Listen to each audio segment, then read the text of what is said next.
Buenos días para ti también. Muy buenos días.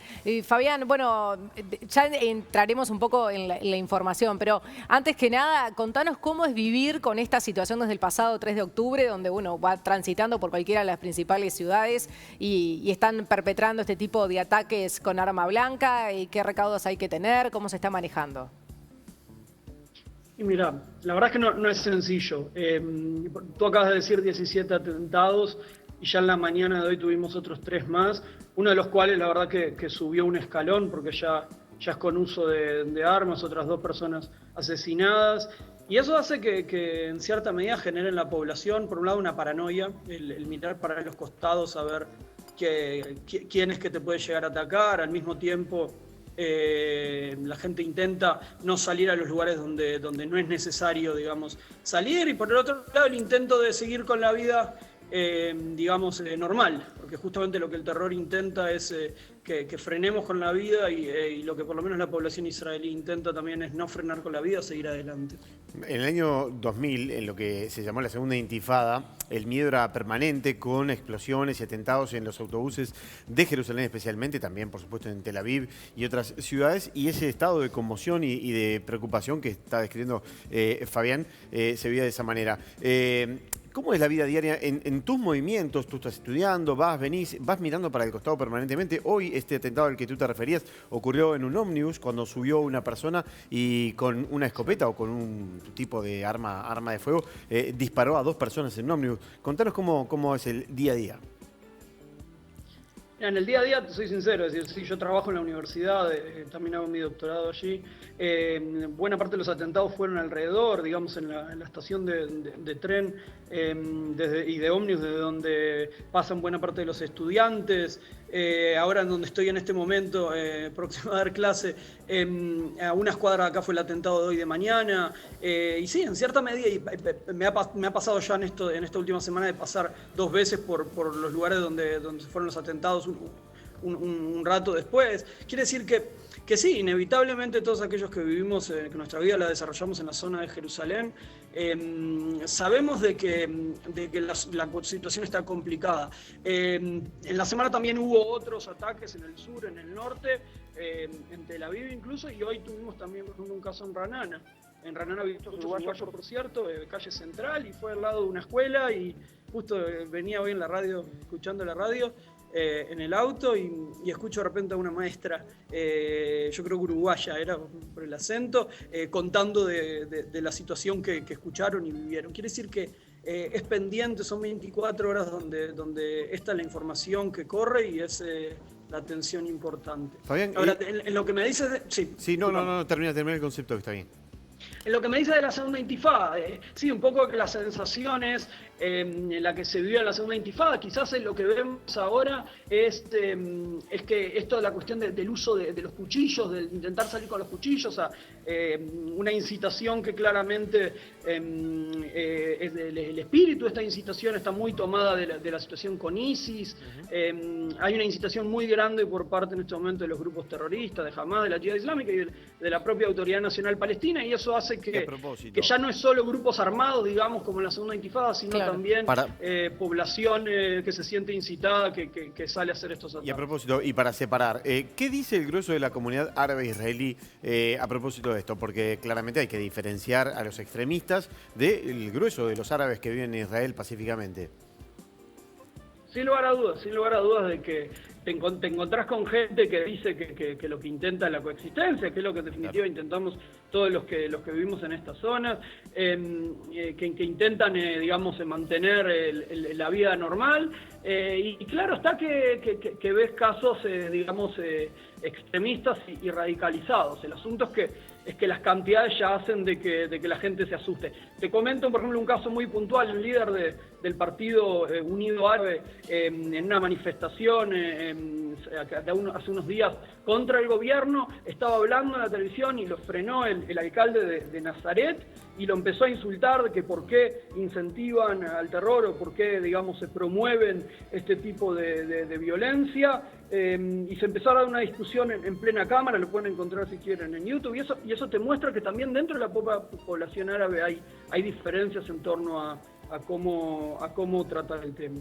Fabián, recién estábamos viendo acá en imágenes, fotos, ¿no? de lo que fueron el atentado más importante de hoy, pero en estos 17 hasta ayer, 20 hoy, ¿hay algún patrón que se repita tanto de los atacantes como de víctimas en cuanto a edad, de géneros? Porque lo que más se manejó es que era jóvenes, árabes, a cuchillo, ¿verdad? Pero eso ya, o con lo de hoy que comentaba, ya no se repite, ¿no?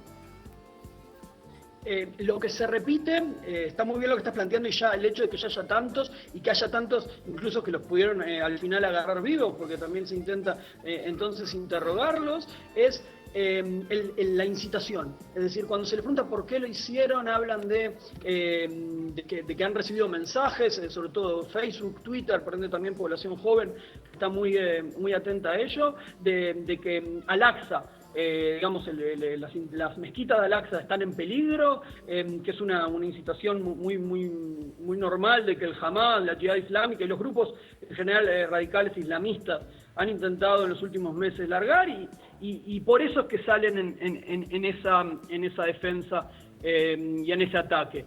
Y en cierta medida sí, tal cual dices, es población que se siente incitada, población joven y que toma un cuchillo, y por ende también es muy difícil de frenarlos, o la inteligencia poder previamente saber de su intención. Fabián, te quería hacer una pregunta porque ayer compareció ante la Knesset, ante el Parlamento Unicameral, el primer ministro Benjamín Netanyahu. Precisamente se esperaba que abordara este tema, y la crítica que leía en los diarios israelíes en esta jornada era que no había dado ningún tipo de mensaje de seguridad o de certeza. Básicamente describían, según los diarios que he leído, una situación de no sabemos cómo contener este fenómeno. ¿Cómo lo percibís tú, que sos además, si no me equivoco, estudiante de Ciencias Políticas? Relaciones internacionales, bueno, sí. Bien. Sí, no, digamos que son disciplinas hermanas.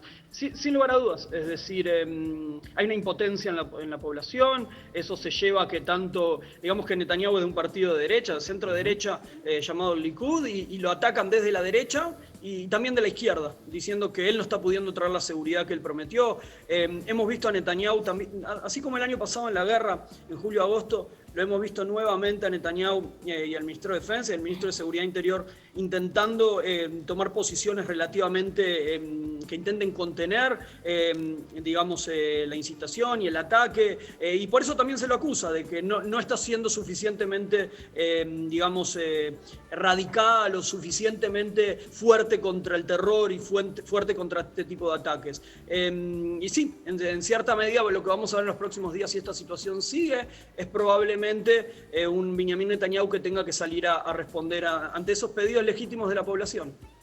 Fabián, el ministro de Relaciones Exteriores de Palestina dijo que es como muy prematuro calificar esto como una tercera intifada que se puede controlar.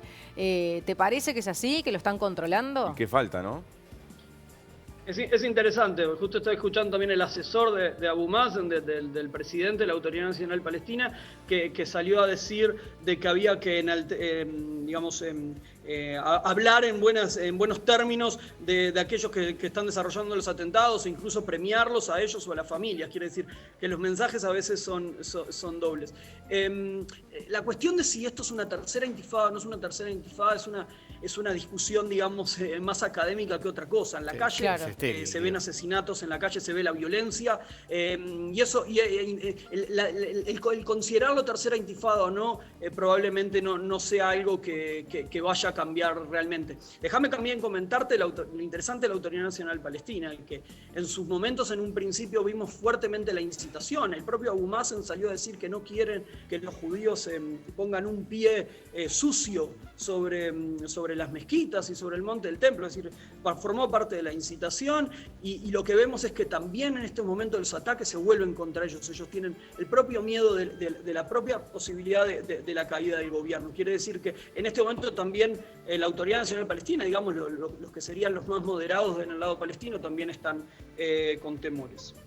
Muy bien. Bien, bueno, una situación complicada. Déjame comentarte una cosita más que por uruguayo y quizás también representando un poco a los casi 20.000 uruguayos que vivimos aquí. El mensaje que llegó al final desde la semana pasada desde el Ministerio de Relaciones Exteriores de Uruguay, Rodolfo Noboa, el ministro, y del presidente Tabaré Vázquez, realmente que la sensación de esta vez condenando este tipo de ataques y al mismo tiempo llamando a las partes a intentar contener la incitación e intentar volver a las mesas de negociaciones, para quien vive lejos es valorado. Es el entender que es una solidaridad constructiva y desde allí, en mi humilde opinión, pero estoy seguro que represento en eso a todos los uruguayos que vivimos por aquí, un agradecimiento para el gobierno uruguayo y por ende también para todo el pueblo uruguayo. Bien, Fabián, ¿hace cuánto estás en Israel?